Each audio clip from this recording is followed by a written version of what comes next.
Hey there, shopkeepers. In this video, I'm going to show you how to increase your backpack slots in Moonlighter 2. Increasing your backpack slots is one of the best ways to increase your profits, but when this feature is first introduced, it can be pretty easy to overlook where you're actually able to upgrade it. If you open your map and head over to Silver at this spot right here, you can purchase a backpack slot for 2,000 gold, which increases every time you purchase additional slots. Unlocking more slots lets you carry more relics and also gives you more freedom to strategically organize your backpack during dungeon runs.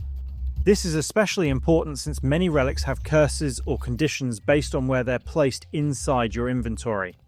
Having more available slots gives you more room to work around these effects, while also allowing you to bring home more valuable relics.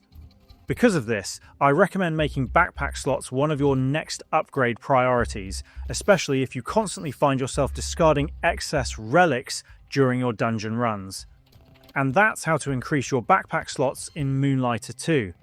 If this helps you out, please drop a like and subscribe. It really helps the channel grow, and I'll see you in the next tutorial. Thank you so much for watching.